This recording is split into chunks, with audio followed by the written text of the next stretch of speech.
اچھا بیرسٹر گور صاحب یہ بتائیں کہ یہ چیئرمین تحریک انصاف جو ہیں یہ صدر عارف علوی صاحب سے مایوس کیوں ہو گئے ہیں، ناراض کیوں ہو گئے ہیں؟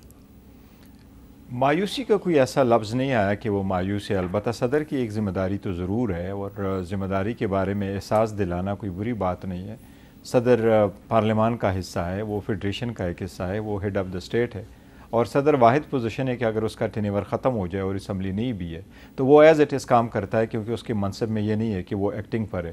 اور ہمارے اور انڈیا میں فرق یہی ہے کہ ان کا صدر بالکل سیریمونیل ہوتا ہے، ہمارے پاس بڑے اختیارات ہیں، وہ ایکسرسائز کرتے اپنا گڈ ول اور آفس ایکسرسائز کر سکتے ہیں۔ تو آبویسلی جب آپ دیکھیں کہ لاء کے باوجود کہ کہا جائے کہ جی کنسٹیٹیوشنلزم ہے ملک میں، جبکہ لوگوں کو اٹھایا جا رہا ہو، ان کو رکھا جا رہا ہو، تو اسی صورتحال میں کوئی اچھی سٹیٹمنٹ آ جائے، الیکشن کی طرف کوئی راست بڑھے، تو اس لیے نہیں، لیکن صدر صاحب نے الیکشن کی تاریخ تو دی نا، ایک سجیسٹ کی، انہوں نے خط بھی لکھا۔ آبویسلی اب تو الیکشن کی تاریخ تو کمیشن نے خود اپنے طرف سے کہا کہ جی الیکشن ابھی ہوں گے بھی، تو نوٹیفیکیشن بھی آئے گا، تو آفٹر دی ڈی لمیٹیشن ہوگا، تو پروسیس تو گزر گیا۔ لیکن میں ذاتی سمجھتا ہوں کہ اگر وہ کوئی اپنا گڈ آفس استعمال کرتے اور زیادہ سورسفل استعمال کرتے تو اور ہی بہتر ہو سکتا تھا، لیکن مایوسی کا لفظ چیئرمین نے نہیں کہا ہے، ناراضگی کا کہا ہے۔ سم ہاؤ ناراضگی کا لفظ شاید آیا ہے، لیکن انہوں نے مایوسی کا نہیں کہا، نہ اس کے خلاف کوئی ایسا لفظ آیا ہے۔ ذرا دیکھ لیتے ہیں جی علیمہ خان صاحبہ نے کیا کہا ہے۔ عمران خان نے کوئی ڈیل کی نہ بات ہوئی ہے، نہ ان کے پاس کوئی آیا ہے، ان کو ہمیں بتانا پڑ رہا تھا کہ یہ لوگ باتیں کر رہے ہیں کہ آپ کو کہ ملنا ہے، کہتے میرے پاس تو کوئی نہیں آیا اور میں تو کسی سے بات نہیں کر رہا۔ ہاں، وہ ایک اور بات انہوں نے کی تھی، وہ انہوں نے افسوس کا اظہار کیا، مایوس تھے کہ پریزیڈنٹ صاحب نے اپنا وہ کردار ادا نہیں کیا جو ان کی آئین کے مطابق ڈیوٹی تھی کہ الیکشن اناؤنس کریں۔ اس پہ وہ بہت دکھی تھے، ان کا خیال تھا کہ یہ ہمارے پریزیڈنٹ کو یہ اتنا اہم وقت اپنی قوم کے لیے ان کو کھڑا ہونا چاہیے تھا۔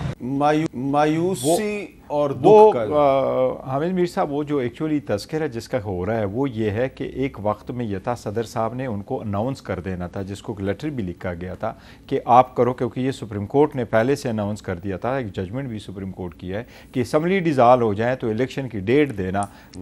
صدر کا اختیار ہے، اور صدر صاحب نے اس وقت یہ ایک لیٹر لکھا اور ایڈوائس لے لی کہ میں کیا کروں، ان کو جو ایڈوائس آئی اس کے مطابق چلے گئے، تو اس پہ تھوڑی سی مایوسی تھی کہ آپ کا اپنا ایک کردار ہے، آپ ہی اناؤنس کرتے بجائے اس کے کہ آپ الیکشن کمیشن کو ایسا لیٹر لکھے جس میں آپ کہیں کہ میں سمجھتا ہوں اس ڈیٹ کو ہونے چاہیے، آن دا 89th ڈے آپ الیکشن کریں، آپ مشورہ کر لیں، تو ایسے الفاظ نہیں ادا کرنے چاہیے۔ It was in this context. اچھا، اب آپ بتائیں جی چند صاحب کہ آپ اتنے پرانے پولیٹیکل ورکر ہیں کہ یہ عارف علوی صاحب نے جب اس سال کے شروع میں ایک خط لکھا تھا پنجاب اور خیبر پختونخوا کے الیکشن کے بارے میں، تو انہوں نے ایک بالکل واضح طور پہ کہا کہ اس ڈیٹ کو الیکشن کروا دیں، لیکن اب جب بڑے الیکشن کی باری آئی تو انہوں نے تجویز کی کہ پلیز اس تاریخ کو الیکشن کروا دیں۔ دیکھیں، قانونی پوزیشن تو گور بھائی بہتر بتا سکتے ہیں، پولیٹیکل پوزیشن تو یہ ہے کہ آصف علی زرداری صاحب نے بڑی کوشش کی کہ ایوان صدر سے جو ہے نا ایسا دیو بھوت نکل جائیں جو پارلیمان کو کھاتے ہیں 18ویں آئینی ترمیم کے ذریعے۔ تو میرے خیال میں ابھی فوٹو بڑے لگے ہوئے ہیں، کسی فوٹو کا اثر ہو گیا ہوگا، آپ ایوان صدر جائیں نا تو بڑے بڑے فوٹو لگے ہوتے ہیں، تو یہ کسی پرانے صدر کا بھی اثر ہو جاتا ہے صدر پہ، پتہ نہیں آپ ان پہ کس کا اثر ہو گیا، یہ تو وہی بہتر بتا سکتے ہیں۔ اچھا، تو آپ نے جو ہے بہت ہی ایک محتاط سٹیٹمنٹ دے کے تو آپ پتلی گلی سے نکل گئے ہیں، تو میں آپ کو مزید فالو نہیں کروں گا۔ بڑی مہربانی آپ کی۔ ہاں